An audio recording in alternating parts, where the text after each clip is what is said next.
Cristianos sentados con el Señor en su trono es nuestro tema. Apocalipsis 3:21 dice lo siguiente: Al que venciere, le daré que se siente conmigo en mi trono, así como yo he vencido y me he sentado con mi Padre en su trono. Que el Señor bendiga su santa y bendita palabra.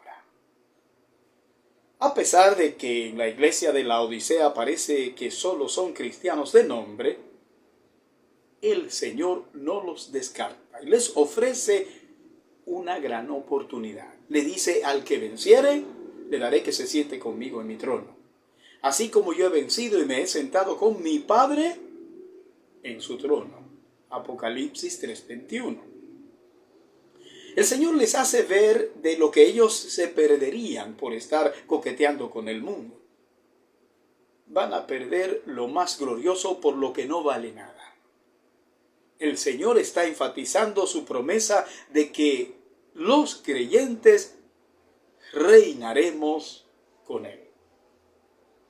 Y estas no son palabras solamente, sino que es una realidad que nos espera y que no alcanzamos a comprender en esta vida. La manera como estas cosas sucederán no la sabemos, pero sí podemos estar seguros de que ocurrirán. Y ningún creyente debería hacer nada para perderse de esta grande bendición eterna. Todos estamos llamados a oír con atención el llamado amoroso del Señor, tal y como termina diciendo esta última carta: el que tiene oído, oiga lo que el Espíritu dice a las iglesias. Apocalipsis 3:22. En Apocalipsis 3:21 vemos que los cristianos serán tratados por el Señor como los bebés, que tienen prerrogativas que los adultos no tienen. Los bebés se sientan en las piernas de los padres y los abuelos con una confianza envidiable. Es a esto a lo que aspiraban sin saberlo los hijos de Zebedeo en Marcos 10:35 al 45.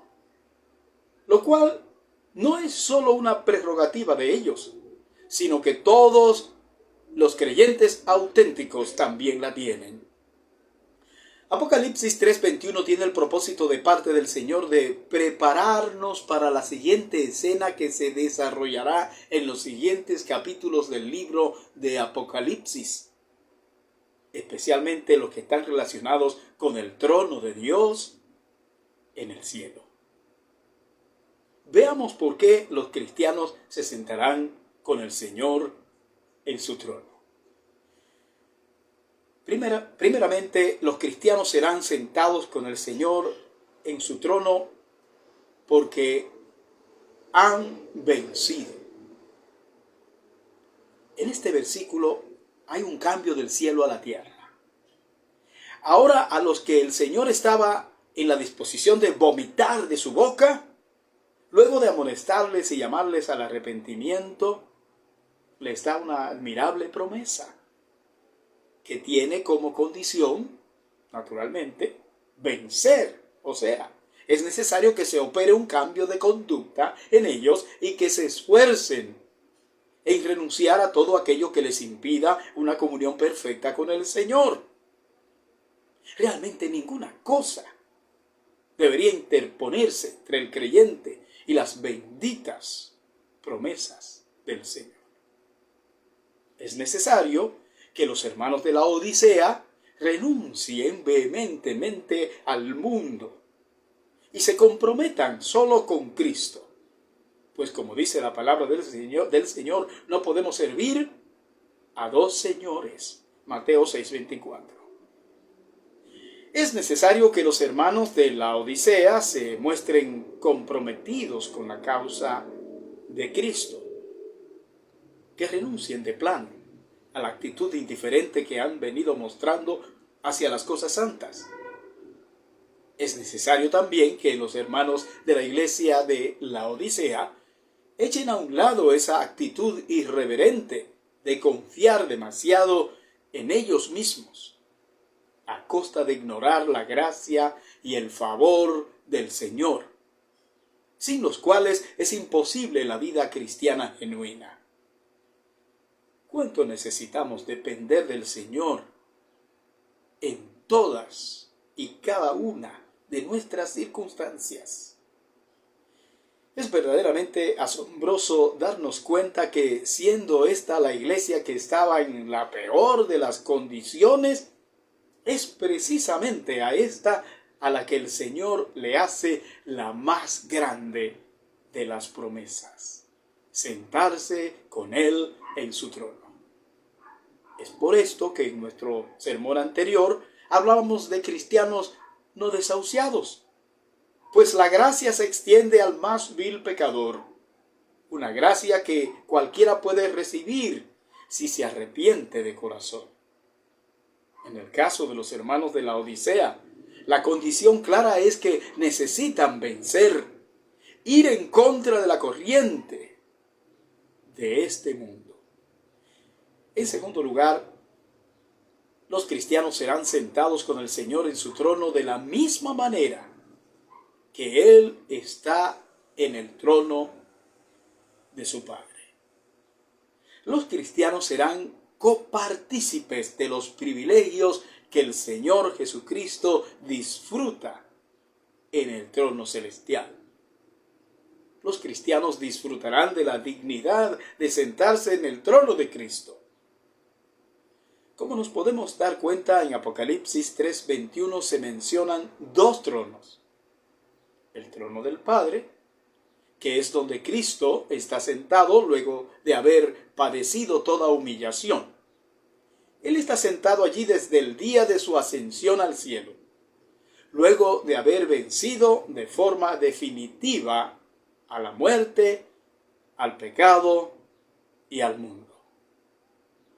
En este trono únicamente se pueden sentar Dios el Padre y el Dios hombre, Cristo Jesús, de manera exclusiva. El otro trono que se menciona en Apocalipsis 3:21 es el trono del Hijo. Un trono que Él ha recibido como el Hijo del Hombre, quien fue humillado y luego glorificado. Este trono será manifestado en la tierra en su segunda venida, aunque por el momento, de cierta manera, es usurpado por Satanás. En este segundo trono, los cristianos que hayan vencido tendrán el privilegio de sentarse juntamente con el Señor para gobernar en este mundo. Cosa esta que concuerda con lo que dice el apóstol Pablo. ¿O no sabéis que los santos han de juzgar al mundo? Y si el mundo ha de ser juzgado por vosotros, ¿sois indignos de juzgar cosas muy pequeñas? 1 Corintios, capítulo 6, versículo 2. La Biblia nos dice claramente que los que hemos creído en Cristo seremos coherederos juntamente con Él, dice la Escritura. Y si hijos, también herederos. Herederos de Dios y coherederos con Cristo, si es que padecemos juntamente con Él, para que juntamente con Él seamos glorificados. Romanos 8:17. Bueno, este es un privilegio producto de identificarnos con Cristo en esta vida, en todas aquellas cosas que no son agradables ni placenteras, sino que representan aflicciones y desprecios por causa del Señor. El privilegio de ser coherederos con Cristo en la eternidad entonces implica una identificación perfecta con Él en este mundo y en este tiempo. La demanda del Señor a sus discípulos que han de disfrutar de su reino celestial entonces es una demanda absoluta. Es por esto que se nos aclara con tanta frecuencia en las Escrituras que ninguna cosa que suframos por Cristo en este mundo se compara con la gloria que nos aguarda cuando Él venga en su segunda venida. Finalmente, los cristianos serán sentados con el Señor en su trono como una promesa cumplida. El Señor dice: le daré que se siente conmigo en mi trono. ¡Wow! Esta es una promesa para cada una de las 7 iglesias del Apocalipsis. Sí, porque hemos dicho lo que el Señor promete a una de las iglesias, lo promete a todas. Así que esta última promesa no es la excepción, sino que esta promesa es válida para cada una de las 7 iglesias, las cuales están representadas en esta promesa tan extraordinaria, que habla de un acontecimiento que el Señor revelará en los próximos capítulos 4 y 5 del libro de Apocalipsis. Así que el Señor prepara a sus lectores para esta escena tan significativa donde el Cordero de Dios aparece en el trono celestial. Cada una de las 7 iglesias recibió una promesa de parte del Señor. La iglesia de Éfeso recibió la promesa del árbol de la vida en el paraíso de Dios. Apocalipsis 2:7. Retrotrayéndoles así a los episodios narrados en Génesis capítulo 2. La iglesia de Esmirna recibió la promesa de que no serán dañados por la segunda muerte. Apocalipsis 2:11. Retrotrayéndoles al episodio de Génesis capítulo 3, donde se encuentra narrado el fatídico incidente del pecado, que trajo consigo la muerte. A la iglesia de Pérgamo le es dada la promesa del maná escondido. Apocalipsis 2:17. Retrotrayéndoles hasta los episodios del pueblo de Israel en el desierto, en los relatos que se encuentran en el libro de Éxodo. A la iglesia de Tiatira le es prometido el triunfo sobre las naciones. Apocalipsis 2, 26 y 27.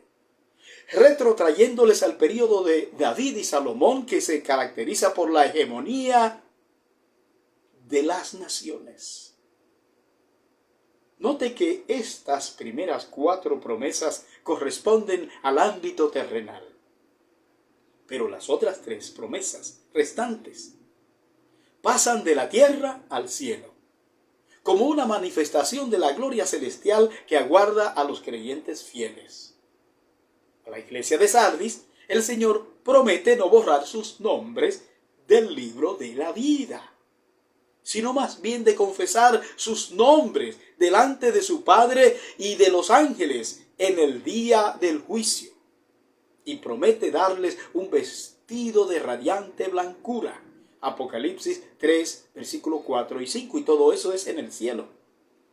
A la iglesia de Filadelfia el Señor promete que formarán parte de la ciudadanía de la Nueva Jerusalén y que serán columnas inmovibles donde el templo y la ciudad se volverán uno solo. Apocalipsis 3:12. Podemos ver que en esta promesa el creyente recibe el beneficio de la salvación individual, lo mismo que se promete a Sardis, y recibe también los benéficos privilegios de ser parte de la iglesia triunfante. Y por último, la iglesia de la Odisea recibe la más hermosa de todas las promesas, el poder sentarse con Cristo en su trono, de la misma manera como Él se sentó con su Padre en su trono. Apocalipsis 3:21. Esta idea es del comentario de Jameson, Fawcett y Brown, muy importante. Podemos estar confiados, entonces, en todas las promesas del Señor, pues el Señor cumple fielmente todo lo que promete. No faltó palabra de todas las buenas promesas que Jehová había hecho a la casa de Israel. Todo se cumplió, dice la Escritura, en el libro de Josué 21:45. Que Dios te bendiga.